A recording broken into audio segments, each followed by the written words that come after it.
India versus Australia Boxing Day test के last day पर वही हुआ जिसका सबको डर था, इंडियन बैटिंग कोलैप्स।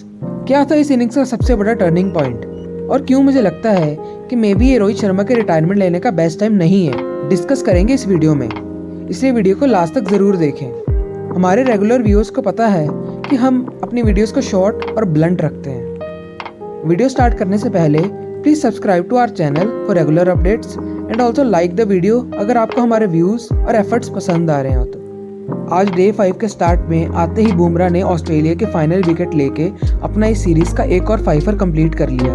उनकी इस सीरीज में अब टोटल 30 विकेट्स हो चुकी हैं। इंडिया को 340 रन का टारगेट मिलता है और सबका यही सवाल था कि क्या इंडिया पिछली बार की तरह अपनी गाबा की अचीवमेंट रिपीट कर पाएगी या नहीं। उस मैच में भी इंडिया को 328 रन का टारगेट मिला था, बट इस इनिंग्स के फर्स्ट सेशन में ही ये पक्का हो गया कि इंडिया ये मैच नहीं जीत सकती। इंडिया ने पूरे सेशन में बैटिंग करके 26 ओवर्स में बस 33 रन बनाए और मोस्ट इम्पोर्टेंटली 3 विकेट्स भी लूज कर दी। रोहित शर्मा आज फिर ओपनिंग करने आए और उन्होंने इस बार थोड़ा टाइम स्पेंड करने की कोशिश की, पर पैट कमिंस के सामने वो फिर से एक बार आउट हो गए। पैट कमिंस की परफॉर्मेंस इस पूरे मैच में बहुत अच्छी रही थी ऑलरेडी। फिर उन्होंने एक ही ओवर में रोहित और केएल राहुल को आउट करके इंडियन टीम को अंडर प्रेशर कर दिया। और सबसे ज्यादा डिसअपॉइंटिंग था विराट कोहली का डिसमिसल।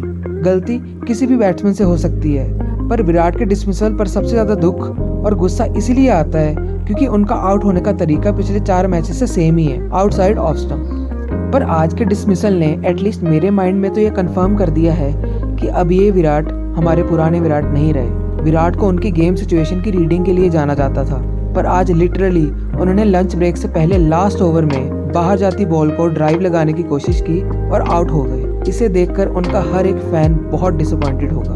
उनकी विकेट का क्रेडिट स्टार्क को भी जाना चाहिए। स्टार्क ने कोहली को बहुत अच्छे से सेटअप करके आउट किया। एक्चुअली इस इनिंग्स के अपने फर्स्ट स्पेल में मिचेल स्टार्क ने बहुत अच्छी बॉलिंग की और उन्होंने जायसवाल को न जाने कितनी बार बीट किया। बस उनके खराब लक की वजह से उन्हें विकेट नहीं मिली, पर उन्होंने शायद इनिंग्स के सबसे इम्पोर्टेंट विकेट विराट को आउट करके अपना काम कर दिया। आपको बता देना चाहूँगा कि स्टार्क ने ये मैच सेवियर बैक पेन के साथ खेला था और शायद वो अब लास्ट टेस्ट मैच खेले भी ना, पर इसके बावजूद उनकी बॉलिंग स्पीड हर स्पेल में 140 प्लस थी। इसके बाद दूसरा सेशन पूरा इंडिया के नाम रहा। जायसवाल और ऋषभ पंत दोनों ने सावधानी से खेला और इस सेशन में कोई भी विकेट नहीं गिरा। पर जैसा मैं पहले भी बता चुका हूँ कि मुझे कभी ऋषभ पंत से सेंसिबल बैटिंग की उम्मीद नहीं रहती। वो अपने आप को फालतू का एग्रेसिव शॉट मारने से बिल्कुल नहीं रोक पाते। आज फिर उन्होंने एक खराब बॉल पर शॉट मारने के चक्कर में ट्रेविस हेड को विकेट दे दिया। पैट कमिंस ने लैप्स ऑफ कंसंट्रेशन करवाने के लिए हेड को बॉलिंग पर लगाया था और मिच मार्श तो बस सीरीज में कैचेस पकड़ने के लिए खेल रहे हैं। मुझे याद आता है कि वो शायद इस सीरीज में अभी तक 5-6 जबरदस्त कैचेस ले चुके हैं। ऋषभ पंत के एक और स्टूपिड शॉट की वजह से इंडिया का कोलैप्स शुरू हो जाता है और एक के बाद एक बैट्समैन आउट होना शुरू हो जाते हैं। पिछले इनिंग्स के सेंचुरियन नीतीश रेड्डी भी इस इनिंग्स में कुछ नहीं कर पाए। जायसवाल एक एंड पर डटे रहे, पर ऑस्ट्रेलिया ने उनकी बाउंड्री ऑप्शंस बंद करके उनको बांध कर रखा और एंड में एक अननेसेसरी कंट्रोवर्शियल डिसीजन की वजह से वो आउट हो गए। अननेसेसरी मैं इसलिए कह रहा हूँ कि चाहे उनके डिसमिसल में हमें स्निकोमीटर पर कुछ ना पता चला हो, पर सबको क्लियरली दिख रहा था कि बॉल उनके ग्लव से डिफ्लेक्ट होके गई है। बस कुछ इंडियन फैंस मॉब मेंटेलिटी का शिकार हैं और उन्हें बस ऐसा ही लगता है कि हमारी टीम के साथ हमेशा नाइंसाफी होती है। इवन रोहित शर्मा ने भी प्रेस कॉन्फ्रेंस में बोला कि जायसवाल आउट ही लग रहे थे, तो इस पे बहस करके फायदा नहीं। बाकी इसके बाद बाकी बचे बैट्समैन एक के बाद एक आउट हो गए और ऑस्ट्रेलिया ये मैच 184 रन से जीत गया। इस जीत के साथ ऑस्ट्रेलिया अब सीरीज में 2-1 से आगे है और अब वो ये सीरीज हार नहीं सकते। इस जीत के साथ ऑस्ट्रेलिया WTC की रेस में भी और आगे निकल गया है। ऑस्ट्रेलिया ने इस सीरीज के बाद श्रीलंका में जाके 2 टेस्ट मैचेस और खेलने हैं। अगर ऑस्ट्रेलिया बाकी बचे 3 मैचेस में से एक भी मैच जीत जाती है तो फाइनल में पहुंच जाएंगे। उनसे पहले एक्चुअली कल के ही दिन साउथ अफ्रीका ने पाकिस्तान को हराकर WTC फाइनल में अपनी जगह पक्की कर ली थी। यहाँ इंडिया की बात की जाए तो अब वो WTC की रेस से ऑलमोस्ट बाहर ही हैं। उनका फाइनल खेलना अब उनके हाथ में नहीं है, बल्कि उन्हें जरूरत है कि बाकी टीम्स के रिजल्ट उनके हक में जाएं। इंडियन टीम का जो डाउनफॉल पिछले 4-5 महीने से हुआ है टेस्ट क्रिकेट में, उसका सबसे बड़ा कल्प्रिट रोहित शर्मा को बताया जा रहा है और इसमें सबसे बड़ा रोल उनके खराब बैटिंग स्टैट्स प्रोवाइड कर रहे हैं। उनके इस सीरीज में अभी तक 31 रन हैं। एक्चुअली उन्होंने तो पूरे साल में ही बस 24 के एवरेज से अराउंड 600 रन ही बनाए हैं टेस्ट क्रिकेट में। उनकी कैप्टेंसी भी न्यूजीलैंड सीरीज से बिल्कुल क्लूलेस लगी है, बट माइंड यू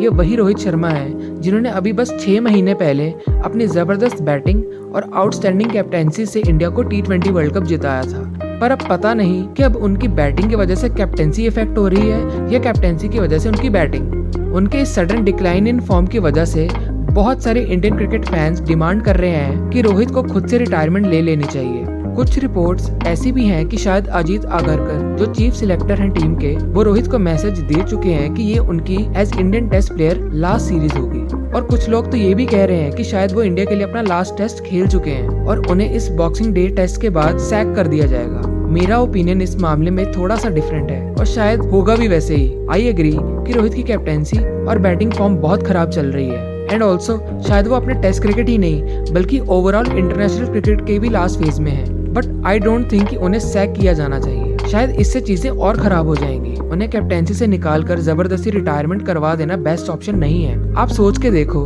अगर वो सैक होंगे तो लास्ट टेस्ट में कैप्टेंसी कौन करेगा?